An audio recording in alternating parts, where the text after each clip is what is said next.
My guest today is Varsha Rao, the CEO and founder of Nurx, a company disrupting the field of women's health and making solutions highly accessible to all women. Welcome, Varsha, to Anti-Aging Uncensored. Thank you, Jill, for having me. It's a pleasure to be here. Well, I would love to start because I think it's important to the conversation, just to give a little background on yourself and the founding of Nurx and sort of just a little bit about the company. Absolutely. So Nurx was founded about 5 years ago by a physician and a technologist, really around trying to solve public health challenges.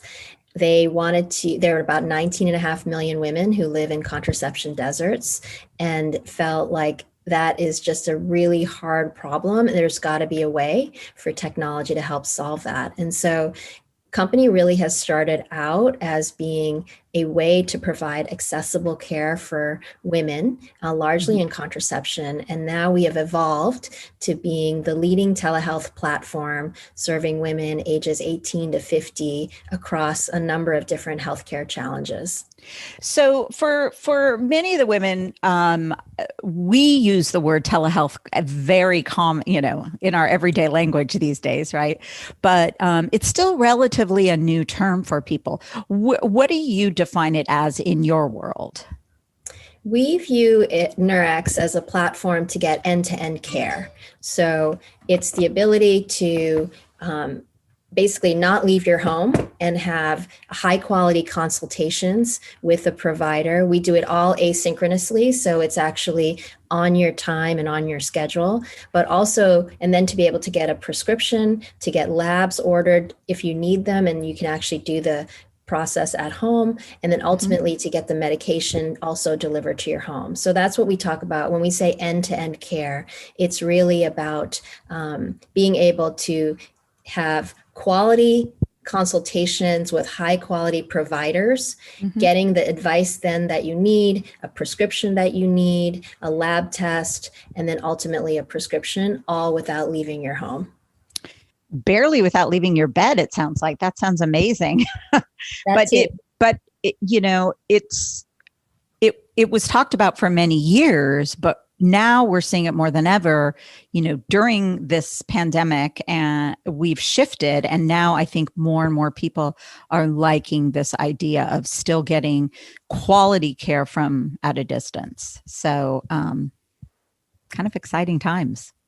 Yeah, I think telehealth has always been an option for people. Historically, it's been an option maybe for people who lived in rural communities or where it was, they had really hard challenges to get to a provider. But I think COVID has really shown that, telehealth is a really accessible and high quality way to get care for a number of different health conditions.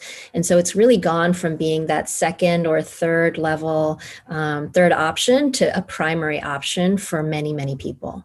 That's amazing. And exciting for us that have become so used to sort of this delivery, the world of delivery.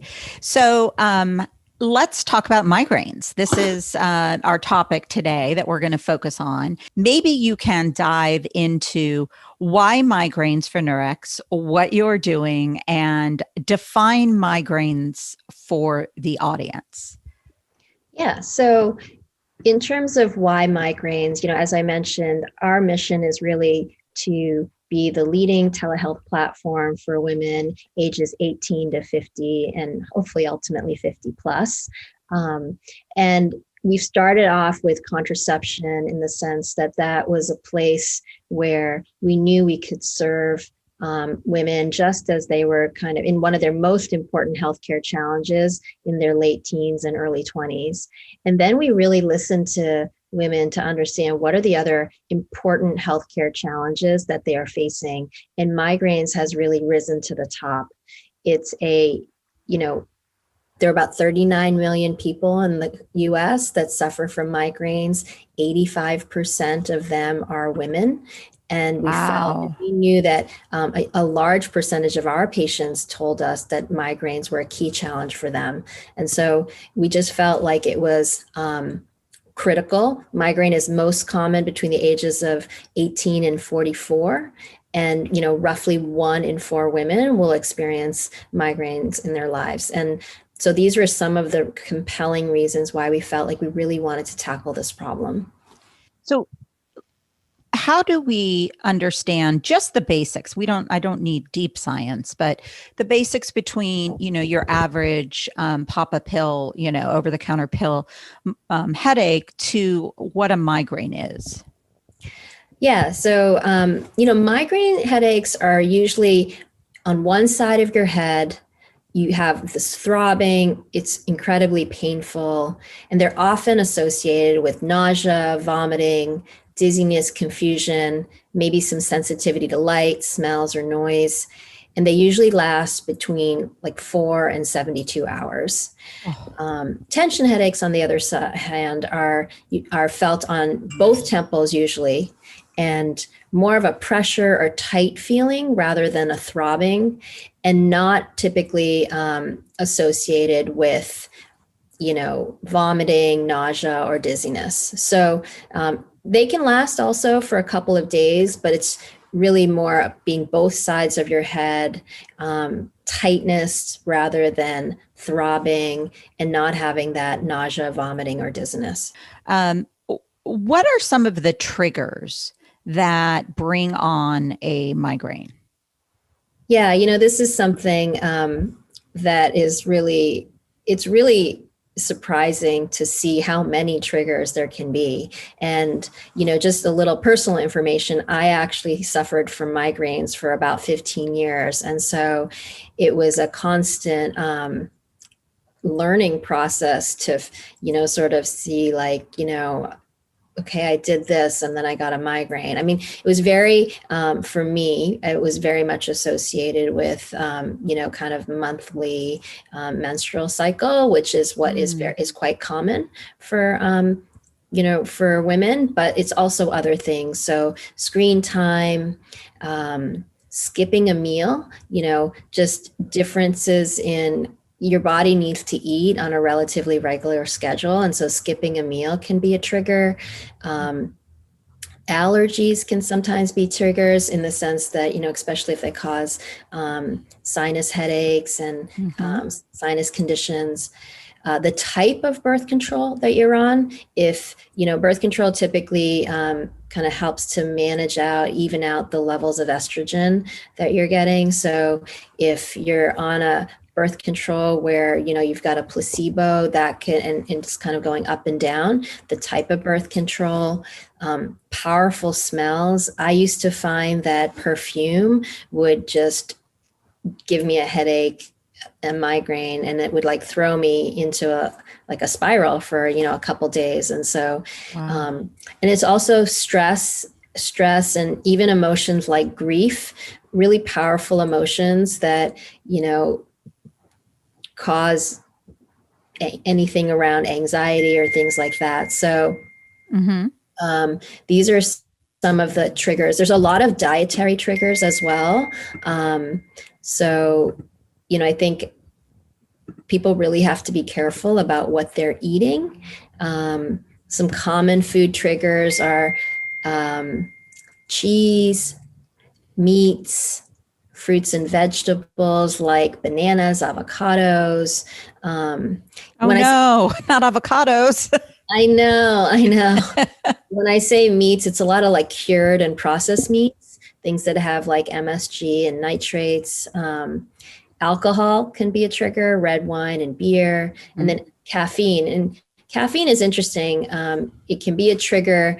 But then sometimes when you have a migraine, at least in the beginning, I found that it actually helped me. So I think caffeine is a tricky one. So, once people have their first migraine, I would imagine they can start looking at what are the things that might have brought that on. Yeah, I think that's typically what ends up happening. So if you're suffering from a migraine, how do you know when it's time to see a doctor versus taking like Excedrin migraine? I think that women actually suffer in silence a lot. And, what I learned, and I think what we are trying to convey to our patients is that there's help that you can seek, and you do not need to have that your symptoms dismissed or just even feeling like you have nowhere to turn. And so I would encourage people to at least, whether it's coming to a service like Nurx or even going to your PCP, to just share what you're experiencing, because there are treatments out there that can be really helpful for episodic migraines, as well as people who suffer from chronic. I mean, there's some people who are suffering, we've seen people who are suffering from like 8 to 10 migraines a month. Oh my gosh. That is, I mean, it's really difficult to imagine how you can live. Oh, yes. Yeah. There's some people, who kind of power through it. They've suffered from 1 migraine a month or maybe 2. And that even that is really hard to manage. That was sort of my situation. But, we can't imagine people who are at a really 15 migraine days a month or something like that. It's a lot of your life. And we've gotten some incredible messages about how through our service, we've really been able to give people's lives back. Because the challenge really in the United States is, there's only about 500 headache specialists in the whole country. And so how many did you say? 500. Wow. Those are true headache specialists. There's many more neurologists. Okay. But the truth is, most people don't even have the time or means to even get to a neurologist. So what we've really tried to do at Nurx is go deep in this area and bring expert quality care and really democratize it. And so that's kind of what part of our mission has been. So let's talk about the treatments now. So let's move into, what are the treatments? And then we want to hear how you guys are doing this. So, so people can find out how to solve their own issues, with the help of Nurx, of course. So maybe I should talk about first how the process is, because I think that's helpful for people to know. So basically you come online and you fill out a questionnaire.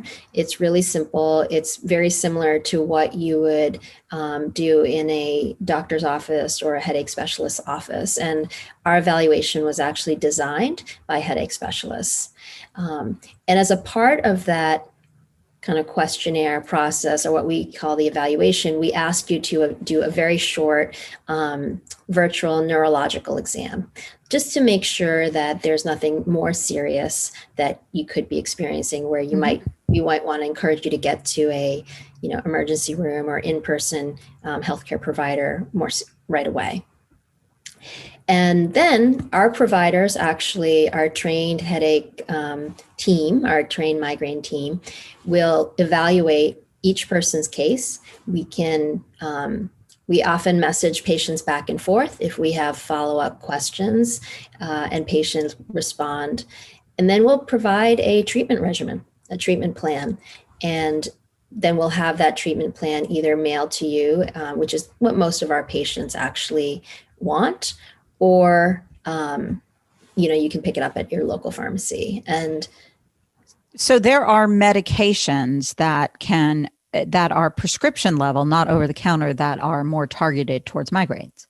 That's right. So there's a kind of a range. So if someone has occasional migraines, we'll offer what we typically start with are triptans, which is for pain relief, and then we can add nausea medication if that's what's needed. Mm-hmm. If you have, sort of more frequent migraines, we'll offer a daily migraine prevention triptan, which is basically something that you take daily, as opposed to what we call episodic, where you're taking it just around the time when you're actually getting the migraine. So it really depends on kind of the number of migraines you're getting a month, and that's all of kind of the questionnaire and the evaluation that our team is making with you.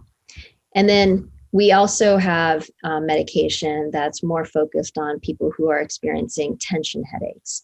That is, kind of better, a better option than just the over-the-counter medication that you find.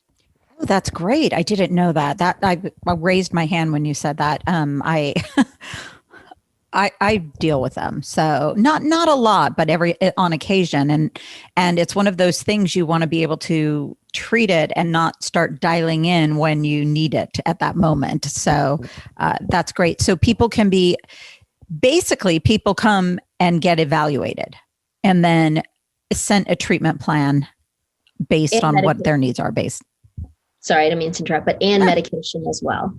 And so, and then that medication you can have on hand for when you need it. If you, sort of you're not experiencing a tension headache or a migraine now, or you can, we'll get it to you and you can start your treatment. I mean, typically the onset of a tension headache or a migraine is what drives people to us, but then they have it going forward.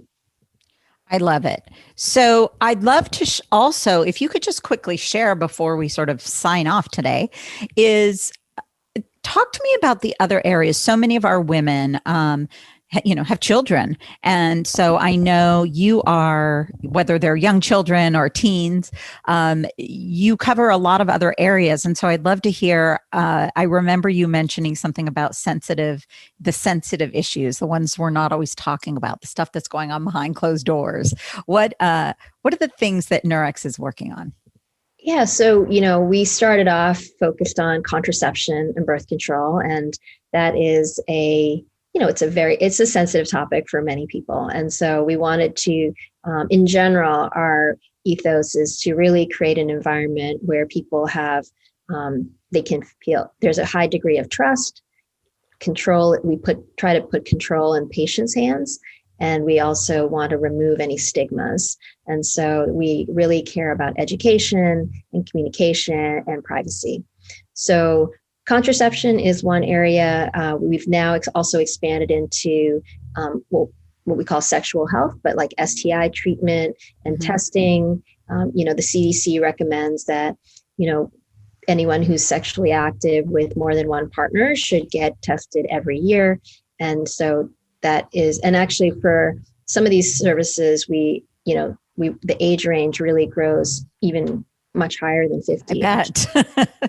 Yeah. And men and women. So, we're not exclusively female oriented. We're female focused because of our roots in contraception, but areas like STI testing, we also treat herpes, we do HPV home testing. So these are some of the areas that are also really relevant for a huge population. And today we serve over 350,000 patients on a monthly basis. Wow. How does insurance play into all of this? Yeah, so we really believe that, we want to provide access. It's our core mission, actually, access to healthcare. And in this day and age, we want to enable people to use their insurance, but also have accessible cash pricing. So we actually are one of the few telehealth players that actually accept insurance for the medication. So there's a few kind of direct consumer companies out there, but they're all cash. And we feel like accepting insurance, especially as you start to get into more expensive medications, is really important. So we accept insurance for the medication. We do ask for our consultation fees are in cash. They're typically pretty affordable and similar to a copay charge. Excellent. So how can people get in touch with you and find Nurx and find information about engaging in migraine health? Yes, just come to the website, www.nurx.com, or we have a mobile website or a web app. And, you can just get started right away. You can see our services. And we also have a lot of great content, as I mentioned, that we really want to empower women and everyone to actually take control of their health. And so we have a lot of information about everything from migraine triggers and types of treatment, lifestyle choices and habits, across our categories, we have a really high quality content that our providers have written. So it's also, sort of written by experts that can help be a great source of information for everybody. Excellent. Excellent. So I have one last question. What is the one thing you would tell your younger self? Oh gosh, the thing I would tell my younger self is to ask more questions and not be kind of embarrassed. What really inspires me about younger people today, women or men, is that I'm really excited that a lot of this shame and stigma is disappearing. I think it's really unhealthy, and it's so liberating to be able to talk about contraception and sex and STIs and depression and even migraines. There's a lot of stigma around migraines. I never told my employers that I had a migraine because I felt like people would think I was not as capable. And so as a result, I think you have a lot of people who are kind of in my demographic who've suffered in silence. And I just think that we're moving beyond those days, and it's really exciting to see. So that's what I'd encourage every younger person out there today, and my younger self and my daughter and son. And I want them to feel like none of this stuff this is life. And it's really, there's nothing to be embarrassed about or ashamed about. And we want people to have all that information. Well, that is great advice. It's so true. We tend to suffer in silence for so many things that we felt were sort of taboo or off limits, and didn't want to be embarrassed. So, Varsha, I cannot thank you enough. I'm very inspired by the work that you guys are doing.